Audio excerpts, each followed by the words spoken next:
And as of right now, Iowa is only reporting 62% of precincts in their caucuses, with Mayor Pete and Senator Bernie Sanders leading the way. Let's go to our panel to get the hot take on this hot mess. Political commentator Ameshia, former deputy assistant to President Trump and host of America First on Salem Radio, Dr. Sebastian Gorka, University of Maryland lecturer Dr. Jason Nichols, and president of Young Americans for Liberty, Cliff Maloney. Guys, welcome. Big night. Seb, I want to go to you first because I am just blown away at the incompetence of Democrats. The incompetence. Eric, it would be indiscreet to say what happens in a green room, but my Democrat colleagues are not happy, and I don't think any Democrat is happy about 170,000 voters, and it's 24 hours later, and we don't have the results. India is 1 billion plus people. They get the election results the next day. This is a circus, and these people want to take control of our country.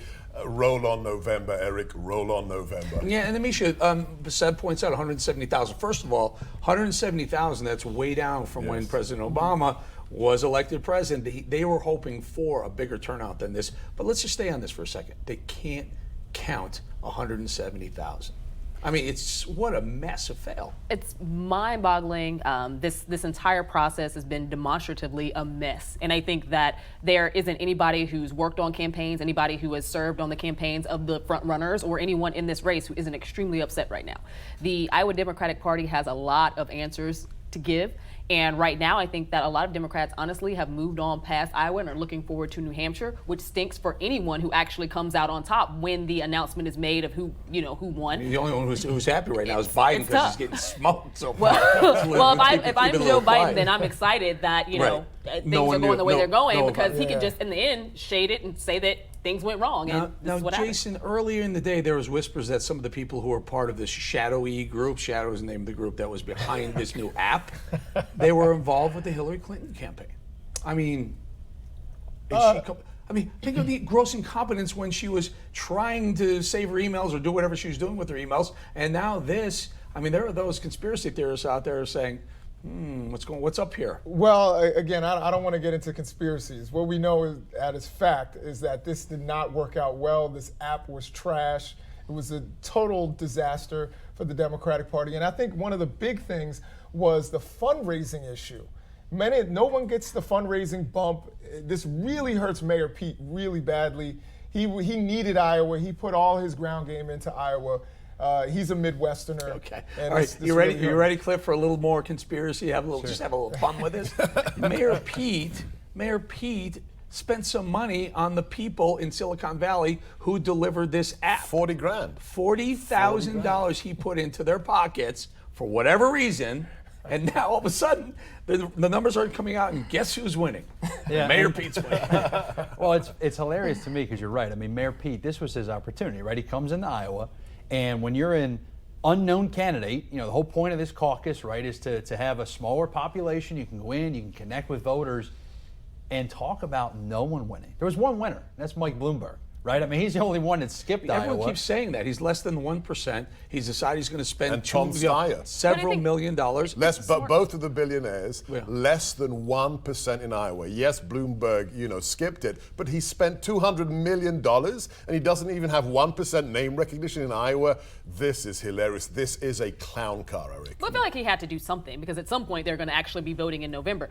Mayor Bloomberg has a bigger play here. He's focused on Super Tuesday states. He's focused on the later primary states. I think it was actually smart on his behalf, acknowledging that there was a lot of fluctuation around how much Democrats actually believed in these early state caucuses to begin with. And a lot of people are already moving on to the next, regardless of what the outcome is going to be in Iowa. Yeah, and I believe, if I'm not mistaken, Bernie Sanders has been polling very well in New Hampshire.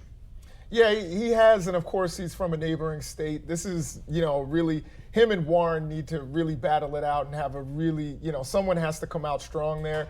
I would say, honestly, if Biden doesn't crack the top 3 in New Hampshire, he's in real trouble. Everybody knows he's going to be strong in South Carolina. They know he's going to be strong throughout the South, during Super Tuesday in Alabama and states like that.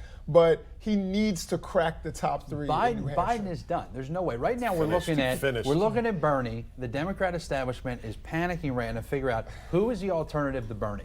And that's why that was Pete's moment. And now you're going to see, this is why I said Bloomberg won, because no one is the clear alternative to Bernie. Pete's going to try for it. Biden's going to wane. Warren is just failing slowly. And so you're going to see Bloomberg come up, and it's going to be Pete. But the Democrat establishment, I mean, I really see them. Bernie's not going away. I don't think Bernie's going away, but I also That's don't it. think we should count out Biden just yet. I think that this Yeah. is going to force Biden and his campaign to work harder because thus far he's basically been coasting off of an Obama legacy. This is going to force him into a reality that you have to put in the work. Let's be clear, this is Corn Pop's revenge. A man who's been in politics for 40 years with the name recognition of vice president for 8 gets 15% in the Iowa caucuses. Get a fork, stick it in his campaign. Biden's campaign is hold done. on. He didn't put Done. any work in Iowa. Again, and I'm going to make a point that I think people have made over and over again. Iowa is not reflective of the current Democratic Party. So I think that everyone was making a big Jason, deal. you're making a very important point here. Iowa is not reflective of anything. It's not reflective of the American politics, the demographic of America. It just happens to be first. Yeah, Is it time to do?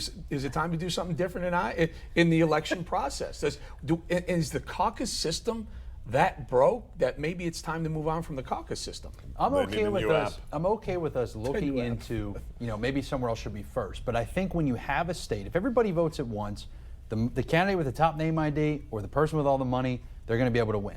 This at least gives you a subsample. People can go in genuine ideological candidates, underfunded candidates, grassroots candidates. I think it gives them a shot. Well, let's not forget, Ameshia, Rick Santorum won Iowa.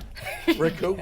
Rick who? Yeah, Iowa is not a bellwether for any of the races, and I think that this really sets that into motion. But it also is, back to the earlier point, it's demographically a problem. It's not a diverse state. It's also one where when we're watching these caucuses, they actually eliminate a lot of people who would be potential voters, and I think that that's another big problem. But Sanders, Quick, you got to go quick. Really quickly, I'll just say that Sanders went after African American voters in Iowa. Went after people All that 12 of them. you don't normally get, and it looks like he's doing pretty well. I'll tell you thus who far. needed Iowa's Buttigieg because he is going to throw up an air ball in South Carolina when he That's gets there for sure. with the African American vote.